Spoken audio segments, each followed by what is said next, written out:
I placed my finger on the glass ring and waited. Hey, I'm Sapphire. Want to hear something scary?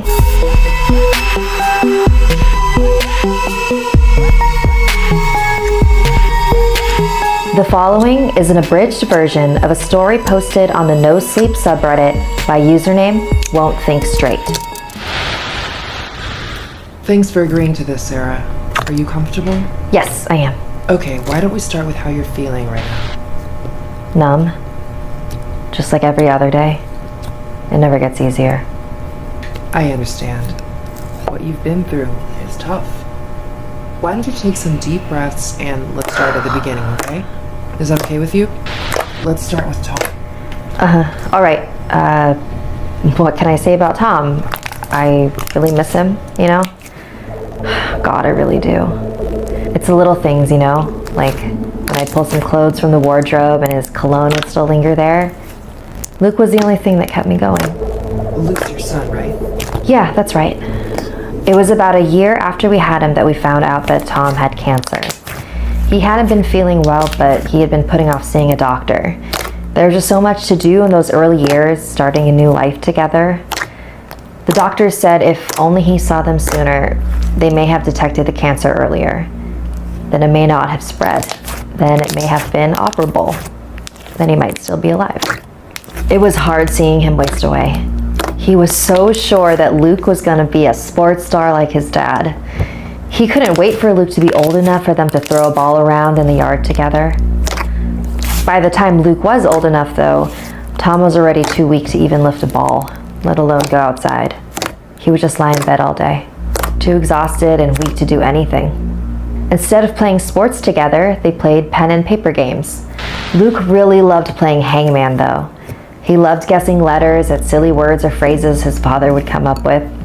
And he really loved drawing that little hangman figure. He drew that a lot. He was terrible at the game, but it didn't matter. All that mattered was his dad loved playing with him too. I would sometimes find them both asleep in bed, covered in paper. Tom would get tired easily and had this habit of dozing off. But rather than wake his dad, Luke would decide it was his nap time too. He'd crawl right next to Tom and fall asleep hugging him. That day came when Luke woke up, but Tom didn't. When I found them both, he was holding on to Tom, hugging him tightly. He was crying and pleading with his dad not to go. I love you, Dad. Please don't go. We still haven't finished our game yet, he cried. And how did Luke handle everything afterward? He became very quiet and sullen, kept holding on to that paper pad and wouldn't let it go. I once asked him if he'd feel better if we played hangman like he used to with Tom. He just shook his head.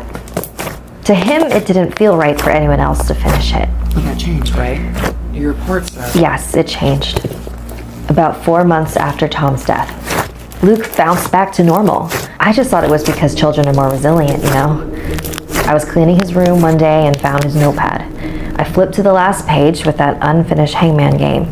Except he had completed it now. And it wasn't the last game anymore. There were dozens of pages filled with new games of hangman. When Luke got home from school, I asked him about it. He was a bit angry and a bit scared, but he eventually said he'd tell me if I promised not to get mad or punish him. So, what was going on? His best friend at school had seen how sad Luke was about the death of his father, so he gave him a Ouija board. He told Luke it was for speaking with the dead, so now he could talk with his dad. Luke told me he had been using it and has been playing hangman with his dad ever since. How did you react to that? I didn't know what to think at first. I was skeptical, shocked, horrified, all at once. Part of my mind was flashing warning lights saying it's dangerous to be playing with spiritual forces we don't understand.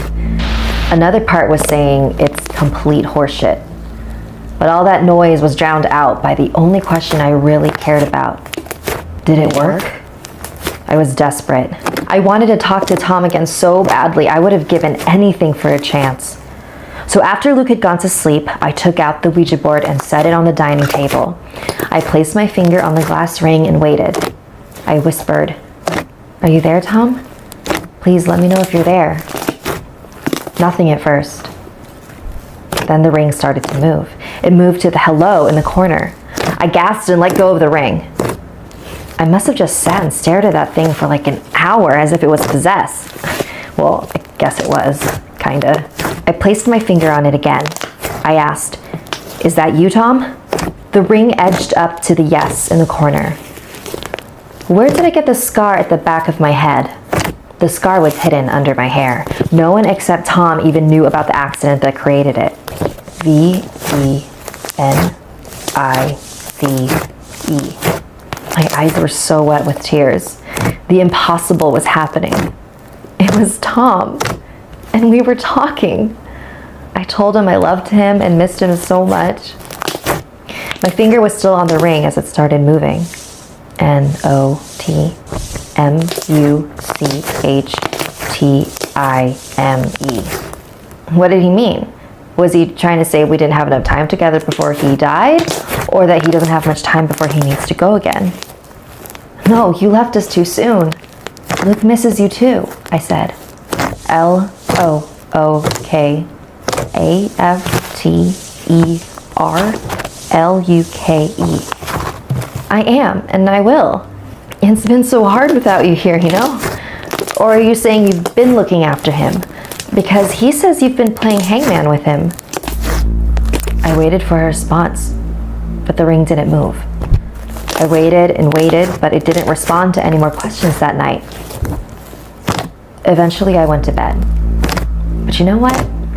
For the first time for as long as I could remember, I was actually smiling.